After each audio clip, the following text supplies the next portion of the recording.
네, 안녕하세요. 전 다원교육에서 수학을 가르치고 있는 강사 배정덕입니다. 반갑습니다. 자, 우선 제가 이번 2학기에 고2 학생들 대상으로 수학 1, 2 프리 수능반, 자, 수능을 반박자 빠르게 대비하는 반을 진행하게 되어서 자, 그 반에 대해서 좀 설명을 드리고 자, 그리고 특히나 이제 2학기 때부터 정시를 하는 학생과 자, 수시를 하는 학생이 좀 이제 극명하게 나뉘기 시작을 하는데 자, 그럼 정시를 대비하는 학생이 어떻게 올해를 잘 보내야 내년에 무난하게 겨울방학 그리고 1, 2학기를 거쳐서 수능에서 좋은 성적을 거둘 수 있을지에 대해서 자, 전체적인 학습 전략 그 로드맵을 제가 구체적으로 정확하게 그려드리도록 하겠습니다. 자, 우선 저에 대해서 좀 설명을 드리면요. 저는 이제 수학과를 졸업을 했고 현재 다원교육에서 고3 학생들 대상으로 수업을 하고 있습니다. 자, 우선 반을 설명하기에 앞서서 수능의 구조에 대한 좀 이해를 시켜드려야 될 것 같아요. 최근에 수능의 구조가 급격하게 변하고 있죠. 특히나 이제 작년에 아마 좀 들어보셨을 거예요. 9월 달에 정부에서 킬러 문화를 없애겠다라고 하면서 9월 모의고사에서 급격한 변화를 한번 줬었다가 수능 가서는 다시 원상복구가 됐었는데 자 그때 디테일한 구조가 좀 많이 변경이 들어갔었습니다. 자 그래서 자 우선 이제 시험에 대한 분석을 좀 해드리면 자 여기서는 크게 딱 두 가지만 보시면 돼요. 자 최다 오답이 누구냐 그리고 이 오답률 탑5 안에 어떤 문항이 들어가 있냐 두 가지를 보시면 되는데 자 일단 여기가 작년 수능 오답률 탑5입니다. 자 보시면 아시겠지만 공통문항 22번 문항 이게 킬러 문항이었죠. 자, 요 문항이 가장 높은 오답률 자랑을 했었고 자, 요 문항은 박빈 수능 이후로 가장 어려운 문항이 출제가 됐었습니다. 그리고 나머지는 미적분의 세 문항. 자, 그리고 이제 마지막이 공통문항 이제 27번 문항이 들어가 있었습니다. 자, 그리고 이번 이제 5월에 6월 평가원 모의고사가 있었죠. 자, 7월에 성적표가 나왔는데 자, 이번 모의고사에서는 최다 오답 문항이 30번 문항, 미적분 문항이 들어갔었고 자, 그다음에 역시나 공통 22번 문항에서 자, 근데 여기서 약간 디테일이 좀 바뀌었어요. 작년 기준으로는 작년까지는 22번에서 수학 2 킬러 문항이 출제가 됐었는데 그 문항이 15번 객관식으로 빠지고 15번에 출제가 됐었던 점화식 주제에 관련된 문항이 22번에 출제가 되면서 오답률이 많이 높진 않습니다. 그 충분히 아이들이 정답을 잘 맞출 수 있었고 나머지는 미적분 그리고 공통 문항이 자 이렇게 두 가지가 들어가 있었죠. 그래서 21번 문항은 수투 문항 자 이렇게 들어가 있었다고 생각을 하시면 돼요. 자 그러면 아이들이 이제 어떠한 구조로 시험을 보게 되냐 자 일단 공통 문항 같은 경우에는 꾸준하게 구성을 바꾸려고 계속해서 노력을 하고 계세요. 왜냐 자 수학 1, 2는 과목의 틀이 딱 정확하게 결정되어 있는 과목입니다. 그래서 틀이 굉장히 제한 조건이 많아요. 그 안에서 창의적으로 시험 문제를 내려는 것도 한계가 있고 실제로 그 한계에 거의 다다랐다라고 보시면 되기 때문에 그러면 자, 이 안에서 난이도를 어떻게 잘 조절을 해나갈 것이냐에 대한 고민에서 자, 일단 첫 번째로는 구성을 변화시켰어요. 그래서 막 새로운 무언가를 출제한다라기보다 기존의 구성을 약간 바꿔가는 형식으로 구성을 바꿔주고 자 그러면서 계산량을 많이 증가시켰습니다. 올해 평가원에서 이러한 얘기를 했어요. 지금 이제 수능 출제진의 전체적인 구조를 자 교수님들도 있겠지만 자 그 수능 출제진의 교사분들의 비율을 좀 더 높인다라고 했습니다. 그런 영향도 있었던 것 같고 그러면서 이제 계산량이 계속해서 증가하는 추세가 됐고 자 몇몇 특징적인 문항들은 아이들이 이런 얘기를 했어요. 내신스러운 문항이 좀 출제가 된 것 같다. 실제로 6월 평가원에서 그런 문항이 출제가 됐습니다. 다만 기존에 나오던 틀을 벗어나지는 못했어요. 단 한 문항도 벗어나지 않았고 기존에 나왔었던 반복되는 심화 주제가 그대로 공통문항에서는 출제가 됐었다라고 보시면 될 것 같아요. 자, 그다음 미적분 같은 경우 선택 과목의 입장에서는 자, 기출을 변형하지 않았습니다. 이제는 기출을 크게 벗어나지 않았고 기출의 틀 안에서 28, 29, 32 계속해서 반복되는 출제가 이루어지고 있다. 자, 이렇게 생각을 하시면 될 것 같아요.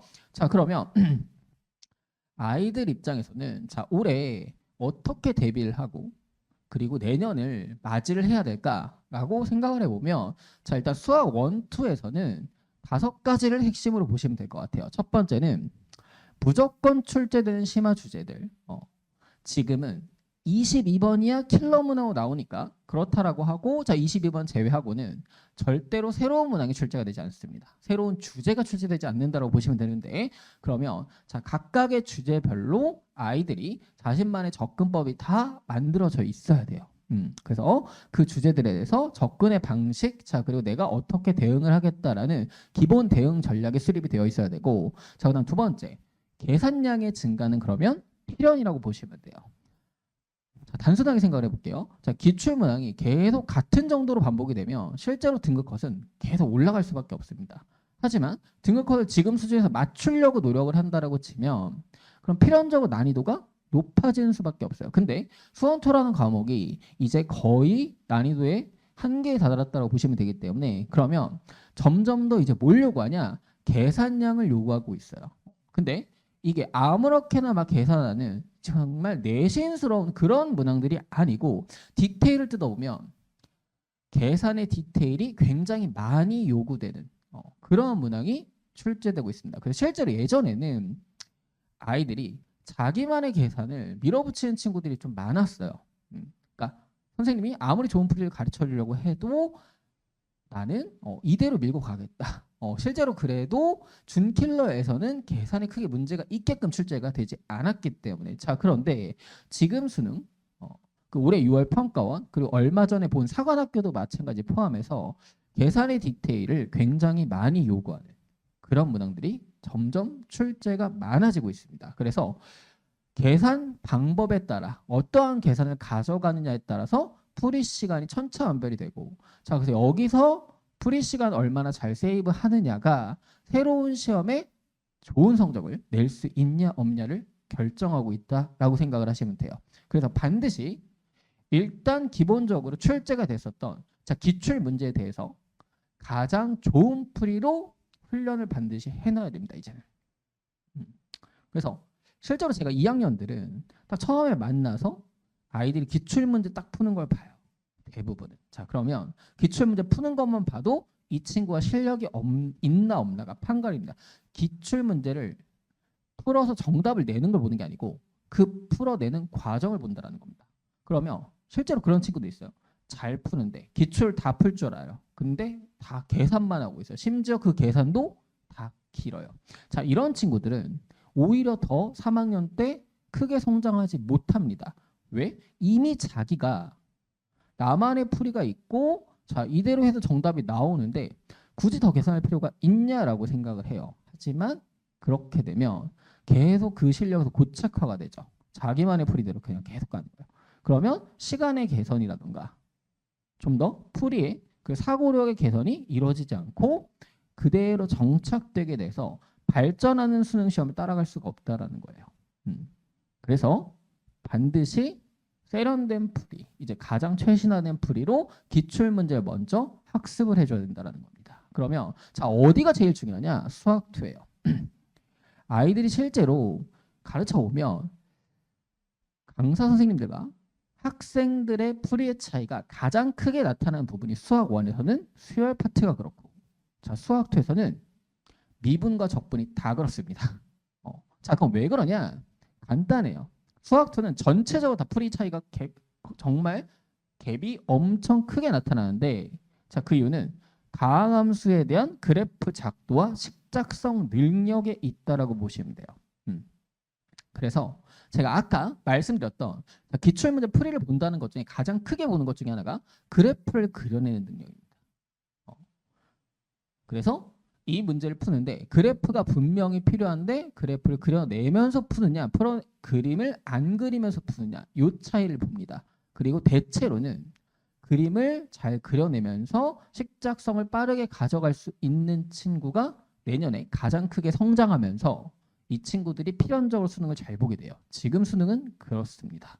자, 그래서 그것에 대한 훈련이 필요하고, 자, 그다음 두 번째 마지막 킬러 문항 같은 경우에는 자, 이게 하루아침에 20원을 학생들이 갑자기 실력이 늘면서 맞출 수 있는 그런 문항은 절대로 출제가 되지 않아요.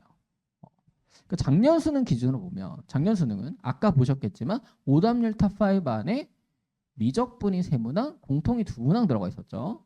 자, 그리고 나머지 공통 문항은 실제로는 그렇게 어렵지 않았습니다. 그러면 대부분의 아이들은 22번을 맞추기 위해서 3학년 내내 공부한다라는 거예요. 그럼에도 불구하고 자, 이 끝에서 아이들이 수능날 22번을 맞출 수 있냐 없냐는 크게 갈라지죠. 자, 그럼 이 22번 킬러 문항에 대한 대비를 어떻게 할 것이냐. 일단 첫 번째로 기출에 있는 킬러 문항에서 모든 게 다 출발합니다. 그럼 기출에 있는 킬러 문항을 해설을 보는 건 크게 의미가 없어요.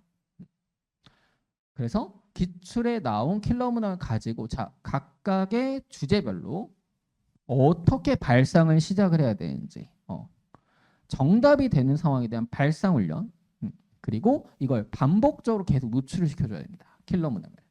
그래서 2학년 때 이걸 반박자 빠르게 당겨가지고 계속해서 사고하는 훈련을 시켜줄 필요가 있다라는 거예요. 자, 그래서 제 수업에서 이제 다음과 같은 방식으로 2학기 때 수업을 진행을 할 겁니다. 자, 첫 번째는 일단 수학원투 기출이 가장 기본이에요. 자, 그래서 이 기출을 가지고 정확한 해석을 다시 한번 해줄 겁니다. 수능에 정확하게 딱 맞게끔. 그리고 말씀드렸던 대로 이제는 풀이의 디테일 싸움이에요. 그래서 가장 세련된 풀이로, 가장 최신화된 풀이로 제가 디테일들까지 모두 다 정리를 해줄 겁니다.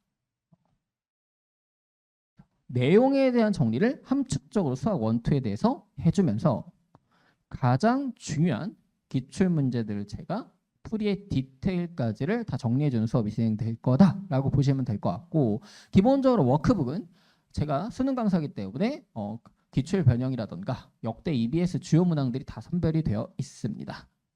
그래서 거기에 대해서 이제 수업 시간에 배운 내용을 가지고 적용할 수 있는 훈련을 워크북과 테스트를 통해서 진행이 된다라고 생각을 하시면 될 것 같아요. 자, 두 번째로는 필연적으로 출제가 되는 심화 주제들을 제가 전부 다 주제별로 다 틀어서 전체적인 단원은 기본적으로 우리가 여름방학 때까지 단원별로 쭉 수업이 진행이 되죠. 그러면 이제 2학기 때는 제가 큰 틀을 다시 주제별로 재구성을 해가지고 준킬러와 킬러에 반드시 등장하는 주제별로 각각의 주제에 대한 접근법을 제가 다 익히게 만들어 줄 겁니다. 그러면서 22번 문항에 대한 해석을 기출문제를 통해 다 해주고 아이들 스스로는 킬러 문항을 스스로 사고할 수 있게끔 기출의 변형부터 시작해서 제가 만든 자작 문항까지 포함해서 아이들이 매일매일 킬러 문항을 고민할 수 있게끔 그렇게 워크북이 구성이 될 거다라고 보시면 될 것 같아요. 자, 그래서 기본적인 수학의 학습 전략은 이렇게 세 가지라고 보시면 돼요. 첫 번째는 기출에 대한 정확한 해석에서 모든 게 출발이 될 거고, 자, 두 번째로는 크게 심화 주제별로 반드시 출제되는 주제들을 정리를 해줘야 돼요. 그리고 이제 마지막이 이 심화 주제에 대한 정리를 통해서 기본적으로 학습이 되어 있으면 자, 요거를 점수화하는 훈련이 필요하죠. 그 과정이 이제 실전 모의고사를 푸는 훈련이다라고 생각하시면 되고, 보통은 이제 요 과정이 고3 초반에 겨울방학 때 진행이 되는 과정이고, 요 과정이 크게는 3월부터 6월까지 진행이 되는 소위 말하는 엔즈를 푸는 과정이 요 과정이 됩니다. 그러면 저는 크게 비중을 기출의 해석의 기본 비중을 잡아주고 겨울방학 때 아이들이 실제로 하게 될 수학 원투에 대한 공부를 반박자 빠르게 땡겨서 2학기 때 수업에 진행이 될 거다라고 보시면 될 것 같고, 그러면서 큰 틀을 제가 주제별로 다시 묶어주면서 아이들이 스스로 주제에 대한 판단을 할 수 있게끔 기본 훈련을 다 마치고 내년 겨울방학을 맞이할 수 있게 그렇게 만드는 수업이다라고 생각을 하시면 될 것 같아요.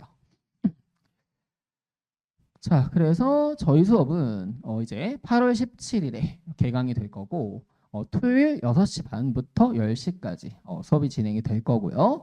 자, 수강 대상은 기본적으로 반박자 빠르게 수능을 대비하고 싶은 학생, 그 학생들 대상으로 수업이 진행이 된다라고 보시면 될 것 같고, 자, 매 수업마다 당연히 클리닉이 있습니다. 그래서 수업 전에 이제 일찍 온 학생들 질의응답을 제가 받아줄 거고, 수업 후에는 테스트 그날 반드시 복습 테스트에 대한 오답을 다 마치고 이제 귀가할 수 있게끔. 그래서 매 주마다 아이들이 당일 배운 내용을 콤팩트 있게 정리하면서 한번 아이들이 테스트를 통해서 가볍게 틀려 있는 약간 비어가는 오답이 없게끔 그렇게 수업이 진행이 될 거다라고 생각을 하시면 될 것 같습니다. 자, 그래서 요 커리큘럼이 이제 제가 내년에 1년 동안 진행을 하는 커리큘럼이다라고 보시면 되고, 자, 요 커리큘럼에 대한 자세한 얘기는 제가 다시 2학기 때 설명을 디테일하게 드리도록 할 거예요. 자, 그래서 제가 2학기 때 진행하게 될 프리수능반에 대한 얘기는 여기까지고요. 아마 이번 여름에 이제 들어서부터 제가 이미 이제 2학년 학생들 대상으로 수투 수업을 진행을 하고 있는데, 지금 보면 아이들이 이제 수투부터는 확연히 공기가 달라요. 아이들도 여기서부터가 정말 중요하다는 걸 스스로 판단하고 들어가는 거죠. 그래서 수학 1과 수학 2가 또 다르고, 실제로 수능 때 잘 보는 친구들은 수학 2부터 제대로 된 공부를 하는 친구다라고 생각을 하시면 될 것 같아요. 그리고 지금 같은 경우에는 수능에서 수원 2는 사실 무조건 다 맞는다라는 목표를 가져가야 됩니다. 그리고 내년에 22번까지 완벽하게 맞춰내겠다라는 목표를 가져가고, 실제로 대부분의 학생들이 22번을 누구나 이제는 맞출 수 있는 그런 시험이 됐어요. 그러면 어쨌든 정시를 대비하기로 마음을 먹은 친구들이 남보들보다 좀 더 반박자 빠르게끔 그렇게 2학기를 잘 보내고 나면, 그리고 제대로 된 공부를 2학기 때 잘 실행하게 나간다라고 하면 내년에 좀 더 나은 결과가 훨씬 더 좋은 결과가 있을 거라고 확신합니다. 네, 그래서 제 소개는 여기까지였고요. 아마 저와 함께 아이들이 2학기를 보내게 된다면 확실하게 말할 수 있는 건 아마 훨씬 더 나은 3학년을 보내게 될 거다라고 말할 수 있을 것 같습니다. 네, 감사합니다. 배정덕이었습니다.